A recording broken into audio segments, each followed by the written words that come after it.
Bismillahirrahmanirrahim.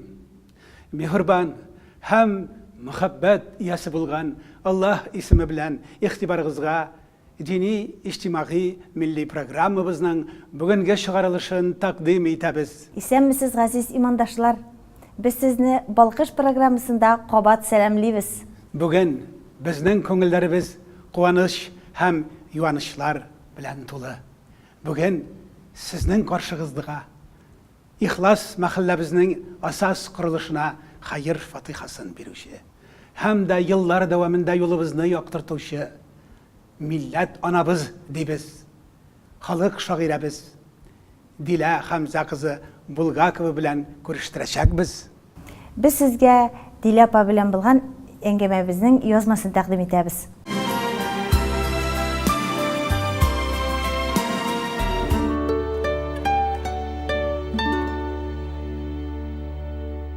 Хөрмәтле телевизор караучылар, бүген бездә кунакта күренекле шәхес, яраткан шагыйрәбез Хаҗия Дила апа Булгакова. Сез аны барыгыз да яхшы беләсез. Аның шигырьләрен, җырларын җырлыйсыз, укыйсыз. Ул әле шагыйрә булудан тыш күренекле прозаик та.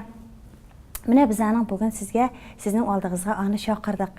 Һәм аның бик зур сәбәбе дә бар. Шушы көннәрдә Дила апа Булгакованың зур юбилее. Шуңа күрә Татарстан, Башкортстан матбугаты гөрләп тора. Алай гына да түгел, әле аны культура каналыннан да күрсәттеләр.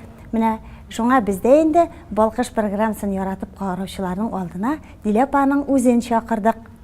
Белүегезчә, Дила апа безнең Кырмыскал районыннан, Кырмыскал районы кызы, шул кадәр гүзәл, матур төбәктән, үзе дә матур, талантлы да, һәм һәрбер матур күренешнең, матурлыкның аның тамырлары балачакка барып тоташа. Дила апа, әйдәгез әле балачагызны искә төшерик. Әти-әниләрегез кем иде сезнең? İşken suğuz. Assalamu alaikum, hayırlı kişiler. Bayramlarda deyim de çünkü bu işraşuda özü bir bayram. Benim bik matur etip ettiğiniz inde elhamdülillah min ağul kızı. Ağul kızım bilen de, ağul kızı buluğum bilen de gururlanam. Çünkü min Kırmızkalı rayonunun Buzayaz ağulundan. Zor ağulubuz, koşanda ol rayonuydu ol. Bizning matur ağulubuz. Her kim özünün avulun, kişilerin, tuğanların yarata. Zor gailede men ikinci bala bulup, 7 bala biz üstek, annem əteyli bulup üstüm. Elhamdülillah neneyle buldum men, kart əteyli buldum. Şunun üçün men her bir yazgan şiirlerimde da, negizinde yatağımda Bismillahlı şiirlerim. Nenem bik de Bismillahlıydı, annem de Arapça Kur'anlarını okup tercüme kılaydı. Tuğan negizdiler, özümnün avulum, tuğan negizimni, bik de men avulumni soğunam, kötep yürüyüm, xalqların yaratam, bizde gadil hem ungan. Bir de oka Kırmızkalı dimenler deytindi. Elhamdülillah, matur yok bizim, kişileri matur. Kümüş halka, babamlarının negiz tufrağında oşılmagan köpme sirler yota. Güllerimni pişirip oturtkanda negizinden taptım kümüş halka. Birovlarning nikah bo'lagimi oq kumushdan quygan shiltar olqa. Hunarchisi kimsin, qo'ydan kelgan, qo'yshan bo'lgan ekan bizning yoqda. Nindi sirlar saqlay ekan ali uchlarimda yotgan kumush olqa. Sonsuz yillar avval umr etgan, tarix singan aziz tufraqqa. Mana men alhamdulillah iptashim bilan 40 yil yashadik. Bik matur yaşadık, igize kızlarım buldu, hem kaynam da buldu. Şu kaynama ornalgan bir şiirimni okuymalı. Gelin bulup düşkeş kaynam mine, kızım deyip gine indeşti. Ulının da orkasından süyüp, topkansın sen iken tengdeşne. Sıyırını da birge turup soğuduk, ekmek salırga da üretti. Samavurga tövlep suğun solgaş, kümür salıp üzek üretti. Oppak jinnen uyuk başlar beyli, şeşke düşüp sıra yorganlar, kaynalarga yılı sözler kirek, olar da bit kilin bulganlar. Kaynam mine, kilin degeni yok, kızım deyip gine indeşe, enkeyimni alıştırgan kaynam, yumuşak kolu inem, 1000 яшә. Мин нишемдә кәйнәләр бит инде улларын үстергән. Без кызларны үстерәбез. Әлхәмдүлиллә, тату яшәсеннәр, кайна белән килен. Олар тату яшәсә, өйдә матурлык та, өйдә җиналык та, тәртип тә, намус та, һәм акыллылык та була, балалар да тәртипле була. Тату яшәсеннәр. Һәм күп вакыт олар тату яшиләр олар.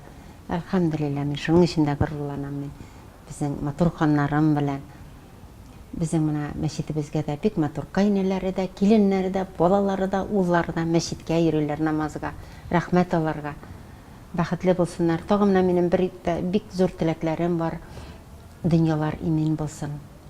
Җирләребез, күкләребез имен булсын. Чәчкән игеннәребез исән-сау үсеп, икмәкләрен ашарга язсын иде. Амин. Ни өчендер менә мине һәр вакыт сорау бирәләр. Ләпа, син җырлыйсыңмы? Җырлар күп язасың. Мин җырлый да белмим, бии дә белмим. Ә без язабыз, рәсемнәр төшерәм, һәм шигәм, язам. Менә бүген шигырь язам гына дип утырмыйм мин. Күңелемә нәрсә куша, хикәя, нәсер булса да язам. Үзем өчен дип язам, күрәсең, халыкка чыкты, халыкка таралды. Һәм халыклар бик тә яраттылар. Рәхмәт инде. Мин шагыйрә булып кына туманмын. Мин медицина өлкәсендә 40 ел эшләргә туры килде. Әлхәмдүлиллә, шул ялга чыктым. Ялга кадәр дә мин балачактан ук үземчә шигырьләр язайым, рәсемнәр төшерәм, нәрсә икәнен белмидерем. Чөнки минем әнием рәссам иде. Аның төшергән кыз чагында һәм килен булып төшкәч авылыбызга төшергән рәсемнәре белән мәктәптә йөргәндә укыйдыр аның карталарыннан, рәсемнәреннән. Әнием бик тә кул эшенә уңган иде. Бик ул тәрбияле үсте. Ниндер гаиләбез безнең сабыр, акыллы. Әтиебез бик әтиебез безнең бик строгый дiyeyim инде үзебезчә. Матчада безнең чыбык кына. Бер генә карап куялар, безгә чыбык эләкмәде. 4 малай, 3 кыз үстек. Әлхәмдүлиллә, шуның өчен бик тә шатмын. Минем бу зур бәйрәмемә бик матур менә бәйрәмем, даже шанмаслык, 80 яшемне тутырдым. Әлхәмдүлиллә, китапларым бик матур дөнья күрде, һәм шигырьләрем, яңа шигырьләрем. Мин үзем яшемә шулай булгандыр дип уйламыйм. Һәм күбрәк мин дини шигырьләр язарга тырышам. Хикәяләремдә дини булып чыга. Чөнки минем әнәем бисмиллаһ өйрәтте. Кечкенәдә без намаз ишетеп, дуга ишетеп үстек. Авылыбызда кайчандыр безгә миңа тиклем 5 мәчет булган. Ул заманда, ул гасырларда Канзафар Усаевлар мәчеттә булганнар, укытканнар. Оннан әле безнең үзебезнең яңа мәчетебез ачылды. Әлхәмдүлиллә, укырга йөриләр, укыйлар. Барган саен бәйрәм кебек мин мәчетебезгә керәм. Балалар да анда йөри, бала-чагалар йөри. Балалар мәчеттән бит инде, анда бит тәртипкә өйрәтәләр, акыллылыкка өйрәтәләр. Бисмилләһле булырга, намуслы булырга өйрәтәләр. Мәчетләрне бер кенәсен нитә күрмәге, шикләнә күрмәс. Мәчет бит ул Аллаһ йорты. Һәр кем өчен дә ишекләр ачык. Менә минем бәхетемә туры килде менә. Ялга, иркенәп ялга чыкканга тиклем Ихлас мәчетенә туры эшләргә туры килде. Эшләр туры килеп, хезмәт итәргә. Мин монда ярдәм иттем үземчә. Һәм шунда намазга өйрәндем, кабатладым. Бәлки чактан ятып калган дугаларым искә төшереп. Әлхәмдүлиллә, менә Алла Тәгалә яраткан кулына ниндер бер яхшылык, ак юл ачам дигән миңа хаҗга барырга да туры килде. Бер ай бер Нурмөхәммәд хәзрәтләре белән хаҗдан булып кайттым. Һәм аңардан соң намазлыгым җәйдем, бик күп китапларым чыкты минем. Мин булай китапларның хикәяләр, нәсерләр, шигырьләр, мөнәҗәтләр генә язудан түгел, мин балалар әдәбиятында бик тә яратам. Балалар өчен 3 китабым. Дөнья күрдә әле менә бәби буласым килә дигән яңа китап хәзерләп бирдем. Әлхәмдүлиллә, минем оныкларым бит инде оныкларга багышланган, Сөләйманнарга багышланган китабым дөнья күрәчәк Алла бирсә менә инде Аллаһ бирсә кайын. Бу Корбанга итенә килеп җитә инде. Менә әле мин дулкынланып, нитеп көтеп утырам. Алла бирсә 23-дә безнең мәчетебезгә 20 яше тула, 20 ел эшләп хезмәт итеп йөрибез. Шуның бәйрәме бик матур итеп үтәчәк. 23 сентябрьдә концерт залында Ленинада, зур дворец нефтяникларда инде була. Шунда җыелышып күрешербез, Алла бирсә. Бергә дин әһелләре киләләр инде, бәйрәм итәрбез дип. Безнең менә хәзрәтебезнең ясаган кешеләре анда бик матур стендлар ясады. Безнең хәзрәтебез гомере тынгысыз бит инде ул. Әлхәмдүлилләh, арымасын, чирләмәсен инде түлке. Мин шулай итеп, вакытларым да юк. Күптән нигә ялдамын, вакытларым да юк. Минем өлгерәлмим. Күп вакытлар мин үземне шул дугалар өйрәнергә, инде нәрсәдер язырга, язып калдырга. Без мәңгелек түгел бит, вакытлыча гына барында. Дини шигырьләрегез дә бик күп бит. Дини шигырьләремдә менә беренче мин намазлыгым җәйдем дигән бер шигыремне укып күрсәтим әле. Намазлыгым җәйдем кыблага карап, мин намазга бастым, дәшмәгез. Сез дә намазлыкка басыгызчы, намаз укыргына яшьтәсез. 7 буын укымышлы булган, 7 буын булган, дугалы. Дөнья мәшәкатен читкә куеп, өйрәндем мин намаз, дуганы. Күп дуганы нәнәемнән оттым, китаплардан укып. Өйрәндем, көтеп алган Рамазан айында уразага теләк керәм мин. Барыны да шөкер кылам әле. Намазлыгым, намазлыкка бастым, дәшмәгез. Басыгызчы, намазлыкка сездә, намаз укыргына яшьтәсез. Менә шул намаз элек-электән ата-бабалардан калган намаз бер кайчанда соң түгел намазга басу. Бер кайчанда соң түгел. Бу дөньяда без килгәнбез икән, изгелек кенә кылырга кирәк безгә. Шуның өчен ашыгырга кирәк. Без вакытлыча гына яшибез бит инде. Менә ни арада еллар яңа гына әле минем игезәк кызым бар, яңа кызларым йөгереп йөридер. Оларга да бит инде өлкән, оларның балаларының балалары бар инде. Әлхәмдүлилләh. Я бу бәхет түгел, мин бик тә баймын. Әлбәттә бәхет диле апа. Сез шул бәләкәйдән, балачактан шундый шагыйрәне күңелле булсагыз да димәле, медицинаны сайлагансыз шәфкать туташы. Шәфкать туташы булу бәлки ул шагыйрә булудан да җаваплырактыр әле. Гомер буе бит инде кеше сәламәтлеге сагында эшлисез әйме. Һәм шул ук вакытта сез иҗатка кирип китәсез. Сезгә кемнәр ярдәм итте? Кемнәр сезнең кочак җәеп каршы алдылармы? Әлхәмдүлилләh, минем картатаем бик зур табиб булган. Әткәйнең әтисе Туриян карт авылда. Ул күп ярдәм иткән, үләннәр белән заниматься иткән, операциялар ясаган. Ул эшләгән, аларның буыннары биткән бит инде, мин алың исемдә юк, аның апаларым белә аны, картатаемны флаконнары төрнәтмә, төрле үләннәрдән ясаган төрнәтмәләре исемдә флаконнар белән, шулар белән уйныйдырыйк. Шунда мин табиб буласым килде, ни өчендер. Нәнәемнең һәр вакыт давлениесе күтәрелеп, кан басымы күтәрелгәч, мин аны давалармын инде димен. Шулай итеп, ни өчендер ни булып киттем инде. Безнең үзебезнең нәселебездә табиблар күп. Сеңлем дә табиб, шуннан соң аның улы да кандидат наук табиб, генетик. Шуннан соң кызым, игезәк кызымның берсе табиб, 30 еллап эшли инде. Әлхәмдүлилләh, темалар безнең бик зур. Кызларым да минем шигырьләр язалар. Бергә утырып, медицина белән шигърият бер йөрәктән бергә бәйләнгән олар. Олар үзе һәрбер табигатьнең һәрбер көне, һәрбер көнебез, көтеп алган көнебез үзе бер җыр, үзе бер шигырь, үзе индәп торган идер яхшылык кына эшләргә диеп инде. Мин медицинаны бик тә яратам. Бигрәк тә хирургия өлкәсендә миңа насыйп булды. Соңгы елларымда 6 ел хирургия өлкәсендә эшләп, кешеләргә ярдәм иттем инде. Һәм бөтен менә язган шигырьләрем, һәм дә йырларым медицина турында. Менә Казанда чыккан бик матур китап миңа үземнең туганнарым бүләк иттеләр. Ушарыңа салсын йөрәгемне дигән җырымнан алып исемен, китабымны туплап менә бүләк итеп, Казанда чыгарып бирделәр миңа. Дилепа, сезне очрагач һәр вакыт матурлык турында сөйләшәсез килә. Сез һәр вакыт зауыклы итеп киенәсез, йомшак матур итеп сөйләшәсез, хәрәкәтләрегез дә шундай. Сезнең бәләкәйдән үк килгән менә шул матурлыкка омтылыш, нәфислек, нәзакәтлек. Ә бит сез фәрештә түгел. Сез бит авыр еллар баласы. Сезнең ничек күңелегез тупасланмады? Сез ничек менә шул матурлыкны саклап кала алдыгыз? Әлхәмдулилля, мен теге сугыш елгы балаларым. Сугыш башланганда миңа 4 яш кенә. 5, 6, 7 яшьләрдә мин исемдә менә сугыш вакытында күрше әпкәйләрем, апаларым киләләр иде кич утырырга. 2 бармаклы гына бияли бәйлеләре, шарф, шапкалар бәйлеләре сугышка озатырга. Хатлар язып, бияли иченә куйганнары исемдә, такмаклар, ниләр, җырлар язып, исемнәрен язып, бәлки табыр минем сөйеклемнең әтисенә, бәлки ниемә, минем иптәшемә дип шулай хатлар язган истә.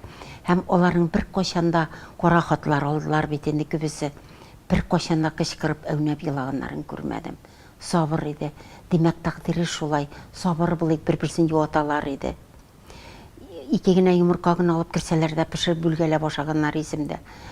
Бәрәңгеләрне шулай итеп исемдә беленнәр пешереп, утырып мөнәҗәтләр әйтеп, матур элекке йырлар менә, күбәләкләрне йырлаганнары истә. Һәм аларның сабырлыгы, һәм киемнәре исемдә бәбәйтәкле күлмәктән, һәр вакыт яулыктан. Мин бәләкәч кенә чакта аларга 30-20 яшь кенә, 25 яшь булган. Һәр вакыт яулыктан ялар. Тәңгәләр, колкалар такканнар. Ниндер сабыр, акыллыклары минем уелып калган йөрәгемдә. Менә аларга тиңнәп үскәчә әле дә алар кебек буласым килә. Хәзер күбесе алар юк бит инде, әниләрем дә юк. Һәм бер-бире белән шулай юана белгәннәр, җырлар белән, бәйләм белән үткәннәрен искә алып, элек тула басалар иде бит инде, тулага йөриләр, тула оеклар теккәннәре исемдә.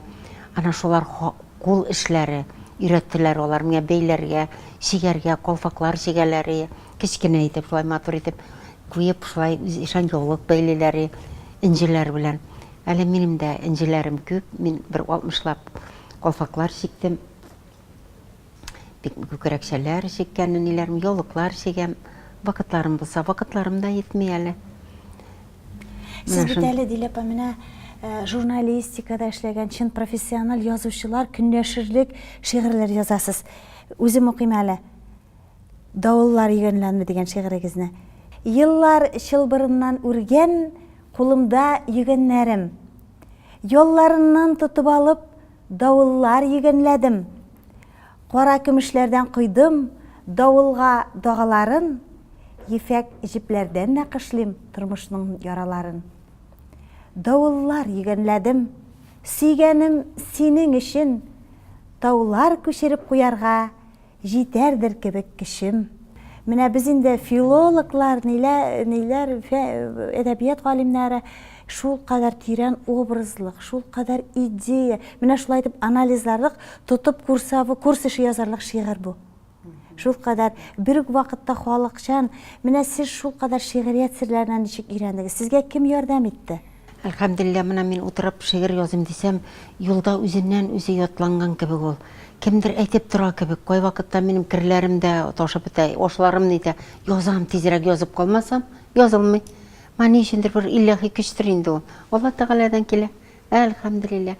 Нәнәем минем кичкенәдән мин шигырь белән сөйләнәем, нәнәем әйтә, эй балакаем, бу бит мөнәҗәт дигән була, мин мөнәҗәтнең нәрсә икәнен дә белмим, кичкенә шигырь белән сөйләгән булайым.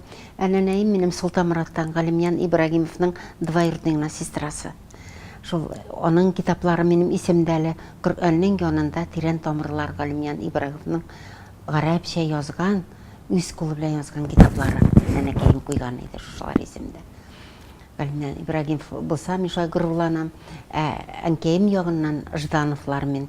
Ждановлар ягыннан 71 генә имам-хатипләр булган. Әле күптән түгел шәҗәрәләр ясап, шуларны белештек инде. Һәм Канзафар Усаев Ждановларның двоюродный гына сестралары. Безнең әле без языбыз ни өчен дисәң, нишләп мин авылым белән горурланмаска? Канзафар Усаевның һәйкәлен куйдылар, зур итеп. Һәм үзебезнең эшкуарларыбыз зур музейын ачтылар мәктәптә Канзафар Усаевка карата. Ул Сөләйманов Айрат Мөдәррисович үзе эшләде инде. Һәм менә әле без нитәбез, безнең авылдашыбыз, шулай безнең туганыбыз, кан кардәшем минем Нурмөхәммәтов Рафаил Сәйит улы. Менә ул минем китабыма бүләк итте эшләп. Әле без аның белән мәчет шишмә ачарга Әле йөрибез. кайда эшләр? Татнефтьнең? Татнефтьтә эшләй ул, Леногорскида. Ана алар белән без әле шишмә ачарга дип хыялланабыз авылыбызда.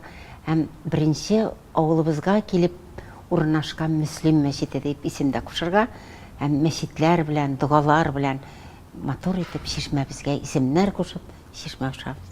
Бәйрәмнәрне анда үткәрергә, туйларны анда үткәр дип, шулай хыялланам, менә шул хыялым эшкә ашырар инде Алла бирсә кайын.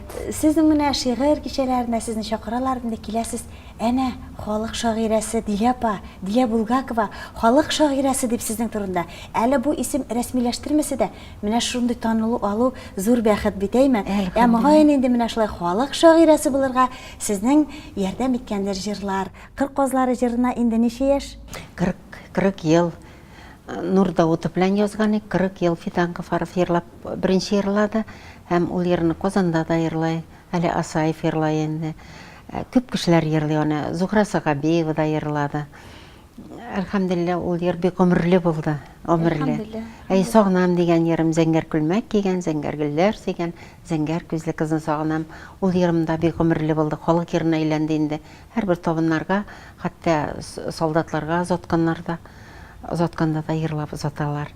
Йырларым менә дөнья күрсә, гомерле булалар, ни өчендер төшеп калмыйлар. Мин шатланам, мин аларны йыр итеп язмыйм бит. Шигырь язам да, үзебезнең композиторлар алып аны йыр итеп язалар. Сүзләрең матур дип инде. Әйе, амин, менә тагы минем балалар әдәбиятында да бик күп китапларым чыкты. Һәм менә яңына китабым чыгарга тиеш, бәби буласым килә. Ул минем үземнең онугыма Сөләйманга багышланган бик матур китабым тупладым балаларныкын. Мин балалар дөньясын бик тә яратам. 20 еллап балалар бакчасын ниттем инде барып обслуживала эшемдә. Һәм ярдәм машинасында күп эшләдем, скорыйда, клиникада эшләдем, шул 6 ел тоткыннар больницасында эшләдем, хирургиядә. Мин аның белән дә горурланам, чөнки медицина вообще яратам, медицина. Алар мешать итмәде, күп вакыт, буш вакытларым минем булмады инде. Диләпа, субханалла, әле без сездән, халык сездән, әле тагын да матур-матур җырлар, матур шигырьләр, китаплар көтеп кала. Сез инде шундый матурлык италыны булып, безнең гүзәллеккә әйдәп, гүзәллеккә зәвыклы киенергә, матур итеп сөйләшергә үрнәк булып безне әйдәп, озын, озак яшәгез. Әйдәгез инде тапшыруыбыз ахырында сезнең бер җырыгызны тыңлыйк.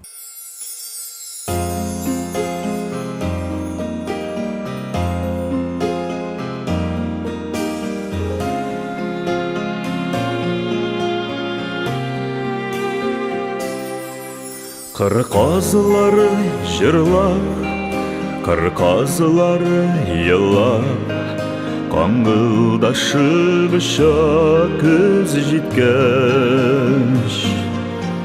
Кыр казлары җырлап, кыр казлары еллап, каңгылдашып оча көз җиткәч.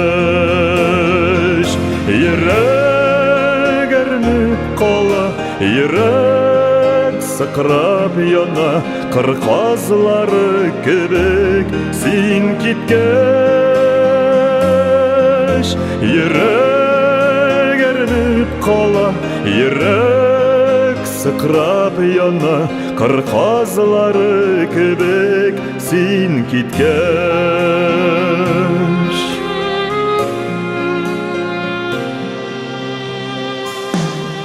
Әллә яшьләр тама, әллә яңгыр ява, юлларыннан киткән кошларның. Әллә яшьләр тама, әллә яңгыр ява, юлларыннан киткән кошларның.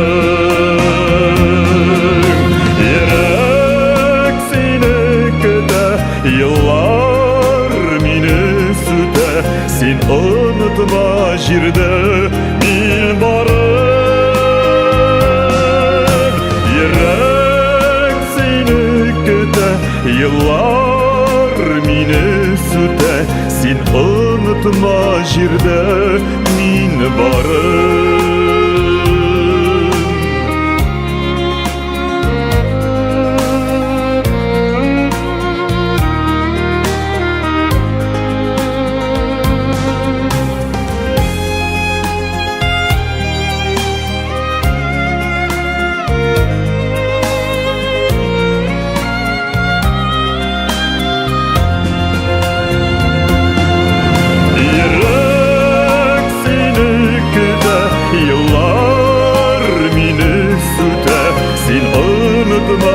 жерде мин барып,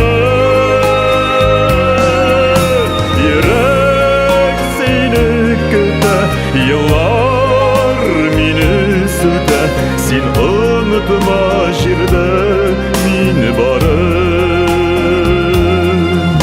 син онытма жерде мин барып, син онытма жерде мин барып, син онытма жерде мин барып.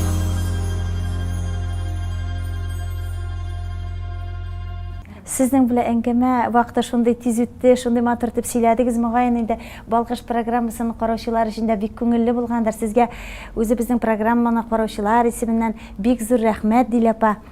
Һәр вакытта менә шундый матур булып, гүзәл булып, безне шатландырып, озын-озак гомер кичерегез, яме? Әлхәмдулилла, менә әле без бик матур итеп әзерләнәбез. Бәби, менә шул сабыйлар сабан туена 29-нда Миякәдә бик матур гына балалар сабан туе була. Шунда да менә очрашырбыз алы.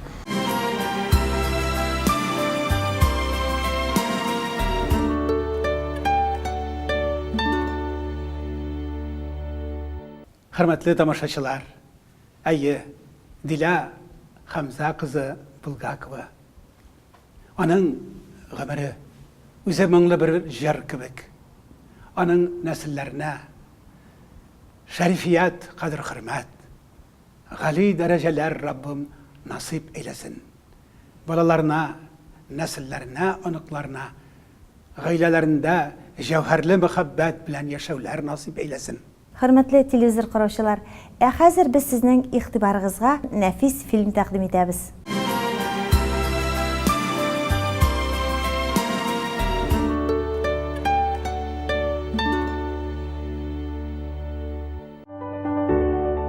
Богатство веры и любви.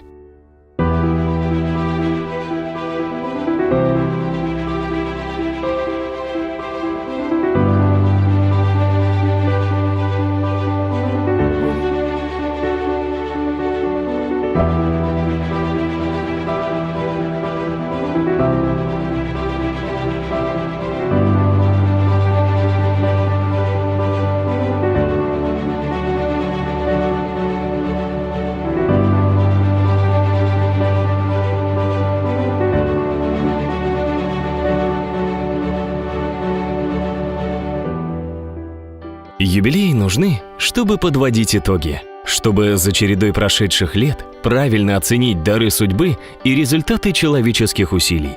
Судьба не расточает своих даров напрасно и помногу. За 20 лет даров было не так много. Точнее, совсем немного. Еще точнее, всего, наверное, 2. Первый в 1997 году власти передали мусульманской организации запущенную территорию вместе с созданием бывшего кинотеатра «Луч» площадью в 1 гектар в престижном районе Уфы. Так на берегу реки Белой возникла мечеть Ихлас.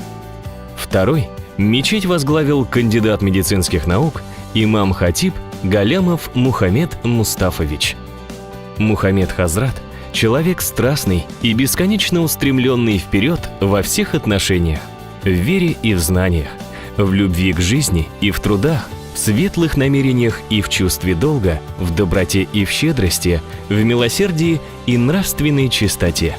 Поэтому вполне заслуженно имам-хатиб мечети Ихлас является лауреатом премии имени Мифтахиддина Акмулы и награжден орденом Дружбы народов, врученным ему главой Республики Башкортостан Рустемом Хамитовым.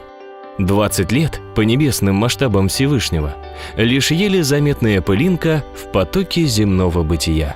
Нужна идея, которая вырастает из нивы мудрости. Она нужна, чтобы призывать людей поднять глаза к звездам. И она в жизни мечети Ихлас и в деятельности ее имама была с самого начала 20-летней истории.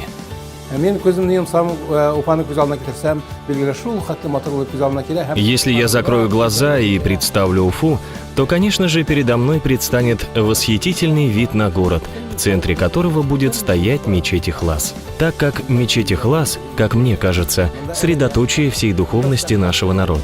Здесь, как известно, в самом центре религия, здесь же литература, искусство, покорность, воспитание. И вот, приехав в Уфу, никуда не поворачивая, первым делом мы направились в мечеть Ихлас. Ведь в мечети Ихлас мы обновляем свою веру, очищаем свое сердце, а именно такими мы и хотели бы посещать Уфу.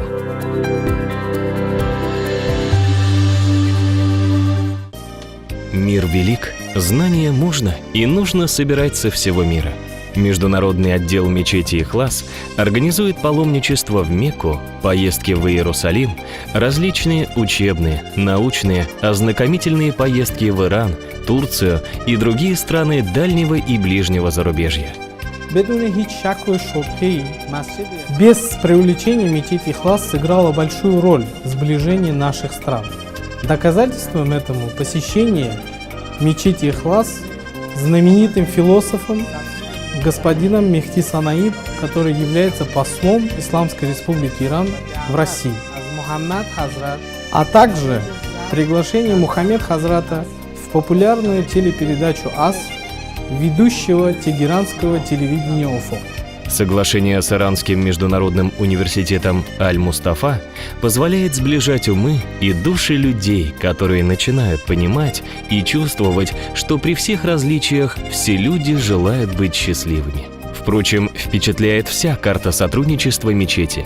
Челябинск, Варшава, Пермь, Витебск, Москва, Тегеран, Казань, Стамбул, Махачкала, Каир, Нижний Новгород, Екатеринбург, Хабаровск.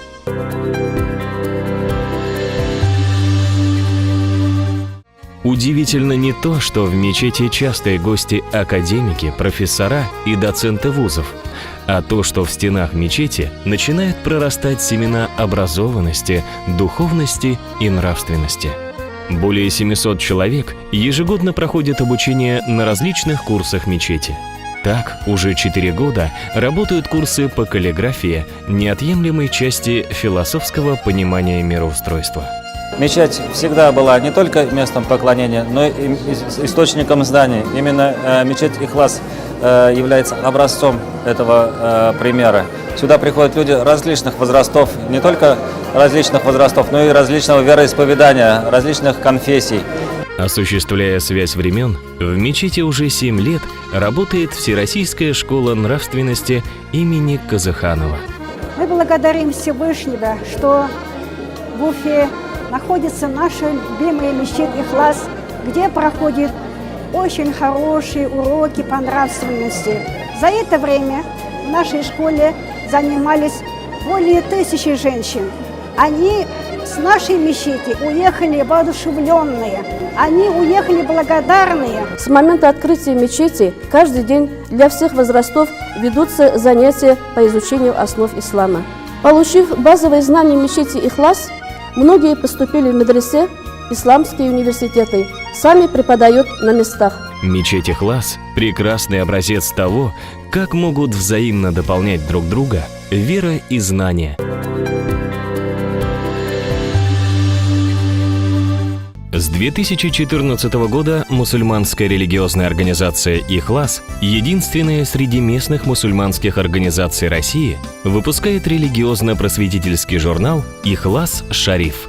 По инициативе Совета улемов МРО «Ихлас» уже в течение 25 лет выпускаются религиозно-просветительские телевизионные программы, среди которых выпускавшаяся с первых дней существования организации передача «Ихлас», а также выпускаемая с 2015 года под эгидой региональной культурно-национальной автономии татар Республики Башкортостан еженедельная передача «Балкыш» на телеканале «Тугантел» со своими любимыми ведущими Мухаммед Галямовым и Лисан Кашфи. Руководитель отдела информационных технологий Рашитов Алик Василович расширяет границы мечети Ихлас, которая одна из первых в республике начала прямые интернет-трансляции пятничных богослужений. Сегодня сайт мечети – один из самых посещаемых мусульманских интернет-ресурсов Поволжья. Группа духовного песнословия «Иля Хиляр» и ее руководитель Акчурин Афарим Садыкович помогает стремительному взлету душ слушателей к высотам, где разум велит быть сильным, мудрым и добрым, чтобы противостоять ударам судьбы и иметь силы, чтобы даровать милость окружающему миру. Богатая библиотека, более 6000 источников, собственное издательство во главе с Мулахметовым Махмуд Габдулхаковичем дополняет эту обитель истинных знаний. Мечетью проводятся мероприятия общекультурного, патриотического и межконфессионального характера. В 2016 году, к примеру, были проведены такие мероприятия международного характера, как «Искусство мира ислама», «Спорт сила духа». В 2017 году с огромным успехом прошел конкурс чтецов Корана «Голос мира». Хотелось бы подчеркнуть огромную работу этой мечети. Мечеть Ихлас проводит мероприятия, которые дают огромный эффект. Это и детские праздники. Так, в 2017 году мечеть выступила соорганизатором первого в республике детского мусульманского сабантуя.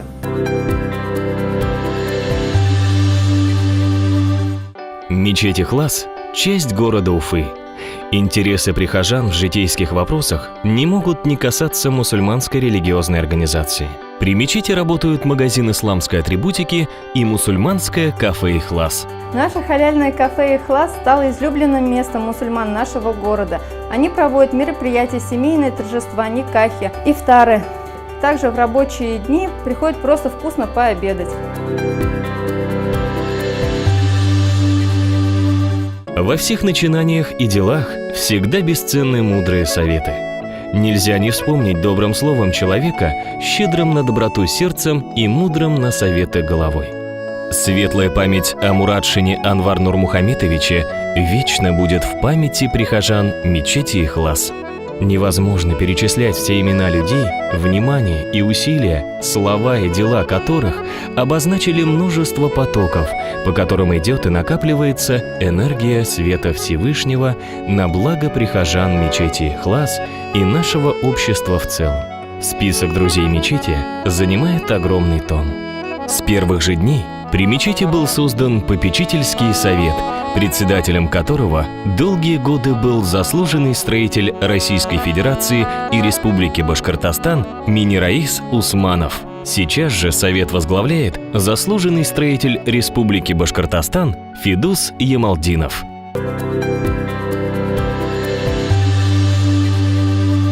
Было бы прегрешением не сказать о всех тех людях, которые стоят плечом к плечу с имам-хатибом в течение многих лет.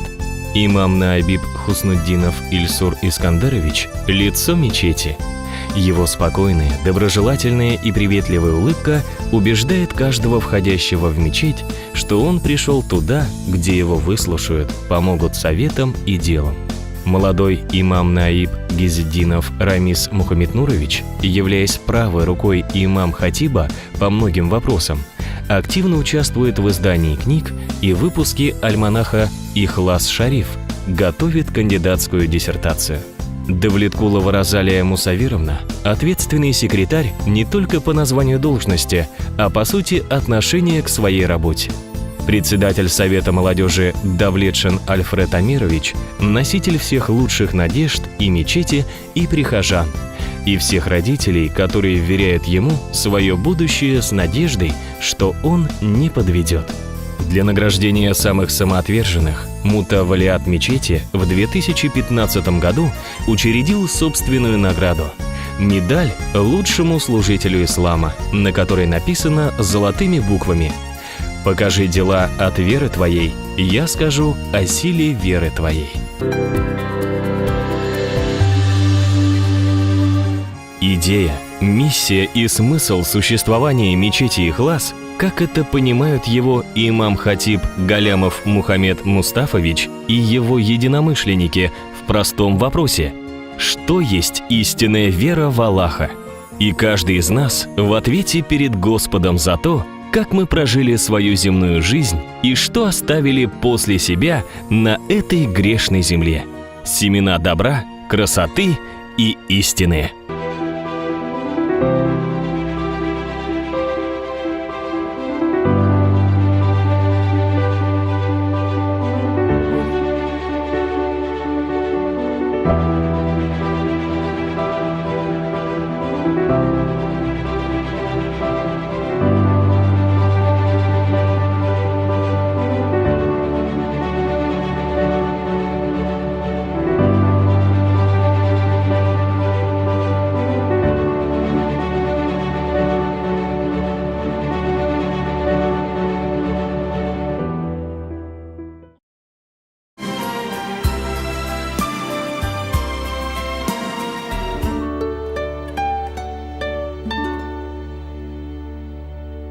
Бүгінгі программабыз шуның белән тамам.